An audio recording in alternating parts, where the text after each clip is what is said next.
Good afternoon. We're Group 36, and our senior design project is the multi-purpose device controller. Our team consists of 3 computer engineers and 1 electrical engineer. Kenny Dow is a 24-year-old computer engineer with hopes of landing a software engineering job in the near future. Currently, Kenny is working as an IT service desk intern at a South Florida-based company. I'm Johnny Blanc, a 29-year-old computer engineering major who is currently an IT intern. I also aspire a career in software engineering in the near future. Jason Jean Lewis is a 25-year-old computer engineer from West Palm Beach with hopes of pursuing a career in embedded systems and programming. Mohammed Talib Ahmed Rashid Al Fahadi is a 24-year-old electrical engineer. Mohammed hopes to pursue a career in hardware design and work for a major company that relates to power, like Google. The current controllers today are limited in their capability, resulting in fragmented gaming experiences for users who own multiple gaming platforms.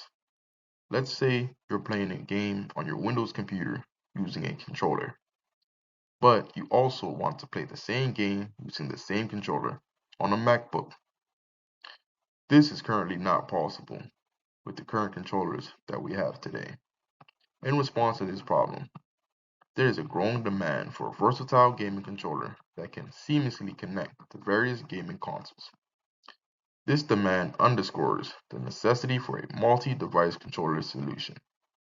Additionally, the issue of stick drift, characterized by unintended and gradual movement of a gaming controller joysticks due to wear and tear, presents a significant obstacle for gamers seeking precise control. To address these challenges effectively, it is crucial for us to develop a solution that accommodates both wireless and wired connectivity options, ensuring performance and flexibility for gamers across different gaming scenarios. Project description: designing a controller with a Hall effect joystick mechanism, which would effectively eliminate stick drift issues, ensuring precise control for gamers. Our controller would not only address this challenge but serve as a reliable gaming peripheral that adapts to the user's platform of choice, eliminating the need for multiple gaming controllers and enhancing convenience. With wireless connectivity enabled, cable clutter would be reduced and user mobility enhanced.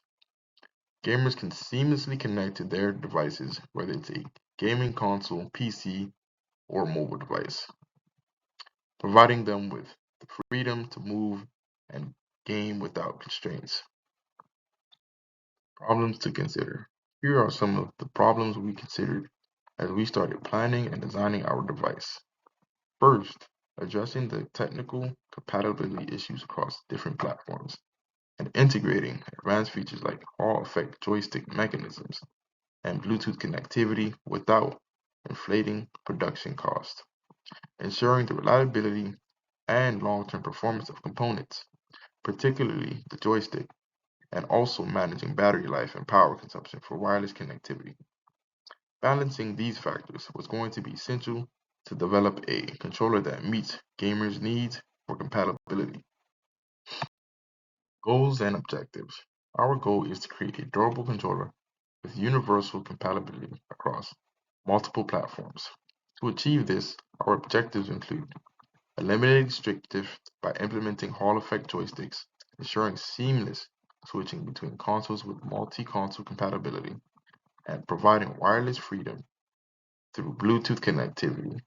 Additionally, we aim to develop software for personalized settings and configurations, broaden console compatibility even further, enhance user experience with a rubberized exterior for improved grip.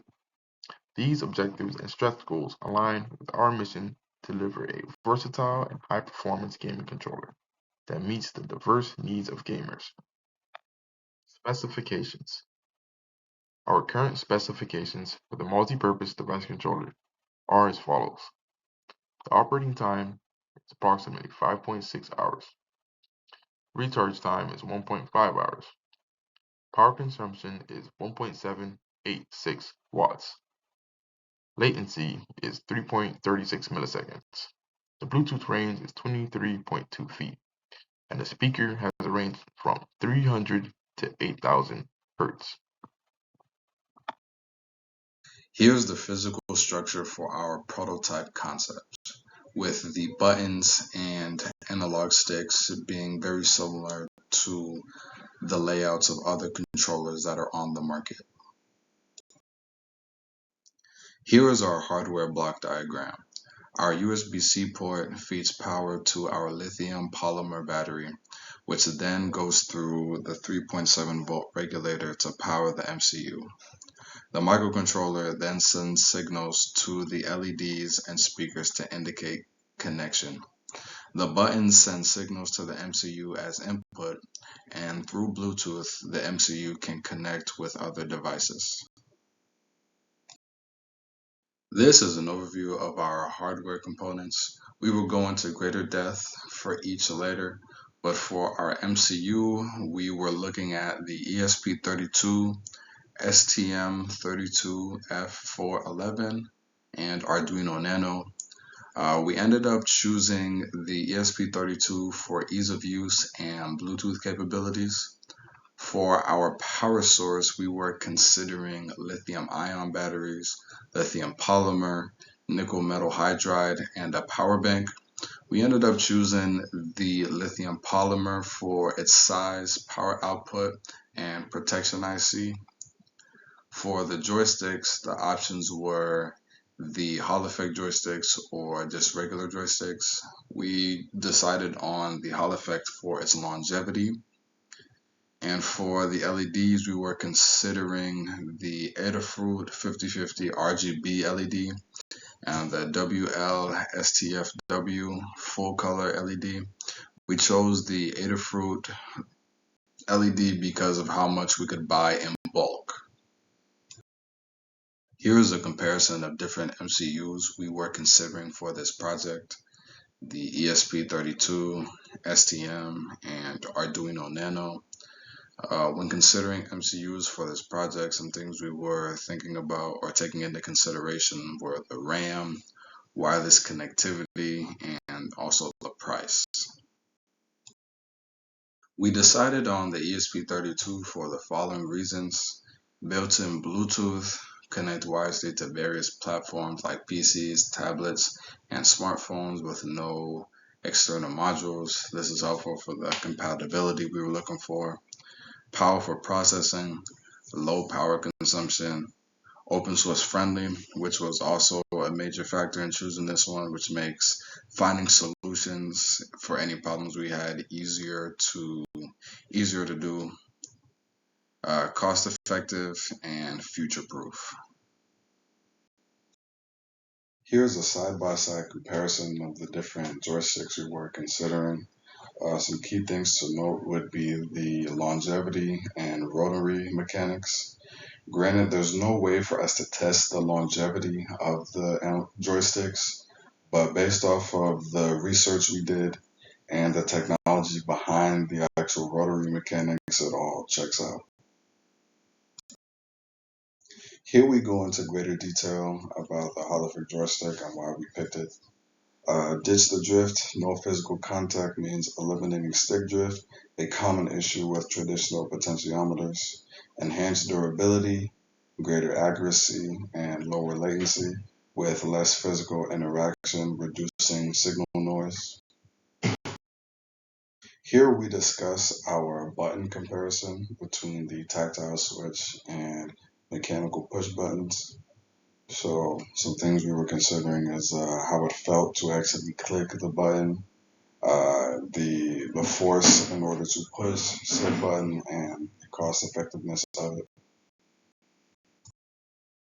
Here we go into greater depth for our button selection with the tactile switch. Perfect for tight places. With it being smaller, we were able to create a more ergonomic controller design. Clear feedback, built to last, reduces fatigue with it being easier to press, rapid presses are less tiring. Affordability, we were able to buy these buttons in bulk, which helped out a lot in the long run. And quiet clicks. Here is our speaker selection we were looking at, the WSPH and a passive buzzer. One thing that really stood out for this one was it being able to produce various sounds, so we weren't limited in our options, and also the low cost and low power uh, required to activate. We decided on the WSPH 1805 for various reasons. Its compact size, decent power, wide frequency response, covering about 300 hertz to 8 hertz range. General purpose design, the 8 ohm impedance made it compatible with various amplifier circuits, and the cost effectiveness of it. Here is a side-by-side comparison for the LEDs. Some main things to note would be the customization and the wiring complexity. We decided on the Adafruit RGB LED for, like I said, simpler wiring, only requiring 3 wires, power, ground, and data. Easier to control, individual control, since each LED can be controlled individually, and using it as a learning platform to get readings from our board itself. As we can see, here's the bar distribution table for our components. So the first major component that we have are the LEDs that can indicate the power status, if the battery is charging, or if there's any power flowing in, or if the battery is full. Those are regular LEDs. Each consumes about 15 milliamps per hour, and their supply voltage is 5 volts. Next, we have the programmable LEDs. They're running on 3.7. They typically have an operating voltage of 3.3 to 5 volts. The current consumption of these three LEDs are 150. We have the ESP32, which operates on normal current of 150. We also have speaker, joysticks, and buttons, all operates under the 3.3 voltage of the MCU, and their currents are in following 10, 20, and 8 milliamps per hour. Battery comparison. Batteries are one of the most crucial components in our project. We had to look deep into this section because the choice of the batteries in a gaming controller can impact many aspects. One of them is gameplay and experience. We decided to go with the lithium polymer battery because compared to an AA battery and a battery pack, it has less weight, and also we decided to go with 820 milliamps. There are several options because it would be sufficient for our gaming controller. The batteries cost around $10 to $15, and it is rechargeable unlike other batteries, and also it has a safety feature like a charging protection IC and also protection from overcharge and discharge. So the battery we decided to go with is LP653042. This battery ensures an extended gameplay time, which means that the 820 milliamps, according to our MCU consumption and other components, will be sufficient to provide the gaming controller of at least 4 to 5 hours of playtime. It has a reliable performance as it is known for lithium ion and lithium polymer technologies to provide this feature, and the lightweight of this design also is compatible with the features we wanted to include in our gaming controller. It is rechargeable and, as I mentioned, has safety features, and also it's a temperature tolerance. Now for the voltage regulator, we decided to go with TBS62840 DLCR. Now there are many extensions of this specific piece, but we decided to go with this one because it gave us the low dropout voltage we needed, which was from 3.7 to 3.3. Now this piece gives a higher efficiency, and it's also moderate in price. For our voltage regulator circuit, on the left we have a typical application of the circuit. As we can see, the circuit has 8 pins. We're not going to be using mode and stop as they are not needed for our project. On the top left there is the input voltage, which will be 3.7 directly from our battery, and the output voltage is 3.3. Now we decide on the output voltage according to the VSET, which is the bottom right bin, and it's connected to a resistor that indicates the voltage, the output voltage, which is gonna be, the resistor value is gonna be 260 kilo ohms, and that's gonna give us 3.3 volts. We decided on TBS 62840 DLCR because it gave us the low dropout voltage that we needed, and it's also recommended specifically for lithium polymer and lithium ion batteries. It has an adjustable output of current. We're going to be specifically using 750 milliamps. The circuit that's going to be provided to the MCU, which is going to draw the required voltage. It has also higher efficiency and a smaller size that's perfect to our gaming controller. So this is our overall PCB schematic. We have on top the power regulation system. We have the USB-C connector, charge circuit, and the step-down converter. On the down left, we have the LEDs, which we're going to be drawing current directly from the charge circuit.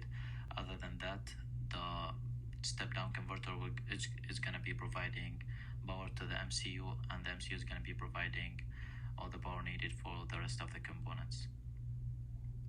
These components are mainly buttons. We have 8 buttons, and we have 2 analog joysticks, 2 shoulder buttons. We have an on off switch, speaker, mic, and also on and off switch button. For our PCB input layout, making a good gaming controller is all about putting its parts on the right spots. That's really important to make sure that players having a good time using it. And the main thing is to have the buttons and joysticks on the right spots because they're effective, how comfortable the controller will feel on the user's hands.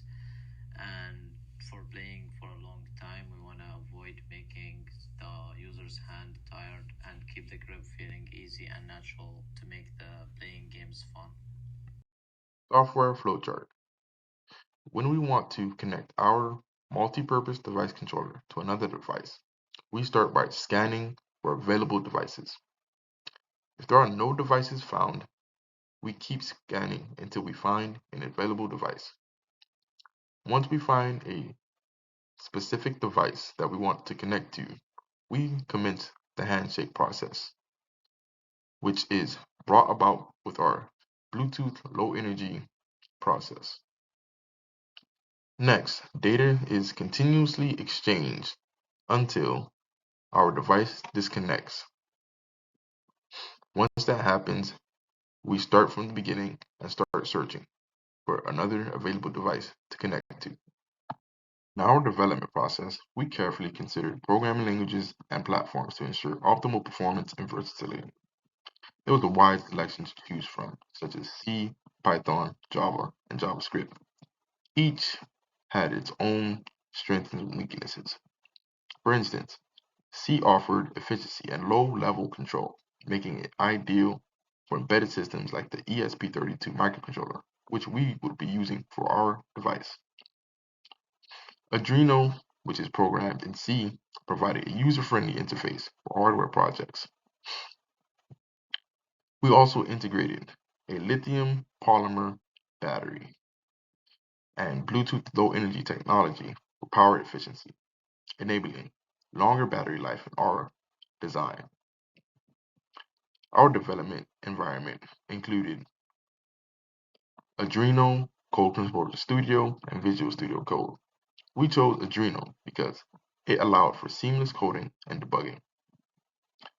Finally, our device was designed to connect via Bluetooth Low Energy because we wanted to enhance the user experience and versatility and also extend the range for our device so it can connect to multiple devices with ease. Wireless communication and controllers come in many different forms. Here's the breakdown. BLE offers low latency for smooth gameplay, longer battery life, and broad device compatibility, making it the clear winner. While Wi-Fi offers longer range, moderate to high latency can lead to noticeable lag. It also has higher power consumption, limited device support, and higher cost. And lastly, for radio frequency, performance, compatibility, and security vary greatly depending on implementation. When it comes to the wireless communication of our controller, BLE stood out as the clear choice. Its low latency ensures your actions translate to the game in real time, offering a smooth and responsive experience.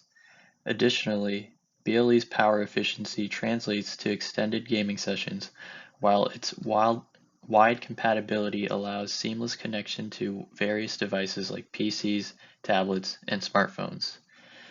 Built-in security features safeguard your data privacy during gameplay, and BLE's simple integration simplifies the development process. Furthermore, BLE adheres to the latest standards, guaranteeing future-proof compatibility and protecting your controller from being obsolete. Finally, BLE's low cost enables the creation of affordable gaming controllers without compromising on performance. Our ESP32 controller will leverage the NIM-BLE Arduino library for efficient BLE communication. NIM-BLE surpasses the standard BLE library by offering a more streamlined footprint, consuming less flash memory and RAM, ideal for resource-constrained devices like the ESP32. Additionally, NIM-BLE boasts the potential for faster communication and improved responsiveness, translating to a snappier user experience in real-time control applications like gaming. Furthermore, NIM-BLE's active development ensures ongoing bug fixes and access to new features. Here's one of the first tests we ran where we tested the ESP's ability to connect via BLE. Upon boot up, the serial monitor tells us that the ESP has started and is ready to pair. We then connected to our PC and were able to exchange data. Among the available options, we opted for C due to its superior performance, direct hardware access, efficient memory management, and our overall familiarity with it. C offers high performance compared to MicroPython and Arduino C++, ensuring our controller operates swiftly and efficiently. Additionally, its direct hardware access allows for more precise control and optimization. While memory management in C requires manual intervention, it provides better control over resources compared to the automatic garbage collection in MicroPython and semi-automatic management in Arduino C++. Moreover, the vast community and resources available for C facilitate faster troubleshooting and development. Despite its manual error handling, C offers high portability, making it an ideal choice for our project. Here's why we chose the C language. C grants unparalleled access to our controller's hardware, ensuring the real-time responsiveness of buttons, joysticks, and sensors. Being a compiled language, C boasts minimal overhead, maximizing efficiency and minimizing latency for smooth, lag-free gameplay. Additionally, C provides a wealth of open-source tools like compilers, debuggers, and libraries, streamlining our development process. Furthermore, C's long history and ongoing development guarantees stability and compatibility with our ESP32 hardware. We also gain an access to a large supportive community and abundant resources thanks to C's prevalence in professional game development and embedded systems. Finally, choosing C is a future-proof decision, ensuring our controller's longevity and adaptability in the technology landscape. In our controller design, we incorporated essential features such as polling, dead zones, and debouncing to enhance user experience and gameplay responsiveness. Polling involves continuously checking the state of each button or input at regular intervals, providing a straightforward implementation for detecting input and ensuring responsiveness during gameplay. Dead zones, implemented around the center position of the joysticks, filter out small unintended movements or accuracies, making the joystick feel more stable and responsive, especially in games requiring precise control. Additionally, we implemented debouncing, which is used to clean up jittery button presses, ensuring that a single button is pressed and is registered even if the button contacts bounce slightly. These features collectively contribute to a smoother, more reliable gaming experience, enhancing user satisfaction and gameplay precision. The logic behind polling is fairly simple. The program starts and reads the state of the button, either pressed or not pressed. If the button is pressed, then an action is performed. Otherwise, the loop continues. For a typical controller with a limited number of buttons, polling is efficient enough. The processor checks the state of each button quickly, keeping latency low for most gaming scenarios. Polling works across a wide range of microcontrollers used in gaming controllers. This simplifies development and ensures compatibility with existing hardware. While interrupts can offer lower latency, their implementation adds complexity and requires careful handling to avoid conflicts with the program task. This complexity might not be necessary for the moderate button press rate in most games. A joystick dead zone is a buffer zone around the center position that ignores minor thumbstick movements. The program identifies the joystick values. If the values are inside the range, the values are ignored. If the values are outside of the dead zone, then the joystick operates normally. Debouncing is a technique to avoid registering a single button pressed multiple times. When a button is physically pressed, there can be a brief period of electrical fluctuations before it settles into a stable press state. Debouncing filters out these jitters. Here's how it works. The program checks the button state. If pressed, a timer starts. The program continues checking the button state. If the button remains pressed after the timer expires, it's considered a valid press, and the program executes the intended action. If the button is released before the timer expires, the press is ignored. With this project, we did run into a few complications with the ground pin, connectivity, and programming circuit.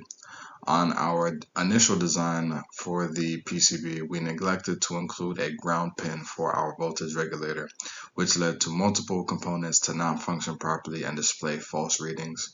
The solution we found for this was to route a wire from the ground pin of one component to the ground of a different component that was included on the voltage regulator, and that was able to solve our issue. For connectivity and the programming circuit, they kind of go hand in hand. We had trouble getting the programming circuit to communicate with the MCU in order for us to program it. In order to get around this issue, we used a 5-pin header that included the necessary communication pins, which were transmit, receive, 5 volt, 3 volt, and ground. We then connected those pins from our PCB to an interface that had its own programming circuit, which resolved our issue, and we were able to program our MCU from there. Division of work. We distributed tasks based on everyone's strengths and weaknesses. For the PCB design, Mohammed was the primary, Jason was the secondary. Component specification and ordering. Jason was the primary, Mohammed was the secondary. Analog stick and button calibration. John was the primary and Kenny was the secondary. Bluetooth connectivity. Kenny was the primary, Jason the secondary. Microcontroller programming. Kenny was the primary and John the secondary. Hardware assembly. Everyone contributed in this task equally. Battery regulation. Mohammed was the primary, Jason the secondary. Budget and bill of material. Our parts, quantity of parts, and their unit price are as follows. For the MCU, we had a quantity of 4, and the unit price was $4.50. Hall effect joysticks, a quantity of 10, and unit price of $1.35. USB-C connection port, quantity of 5, unit price of $6.32. Our push buttons, which we have 20 of them, unit price was 90 cents. Custom PCB, quantity of 15, unit price of $21.26. Rechargeable LiPo battery, we had 3, the unit price of $10. Adjustable LEDs, quantity of 15, the price was $7.45. the programming circuit, quantity of 3, and a unit price of $7. Our total quantity of parts came up to 75, and the total cost for our project is roughly $532.75. We started off with a budget of 500, so we weren't too far off.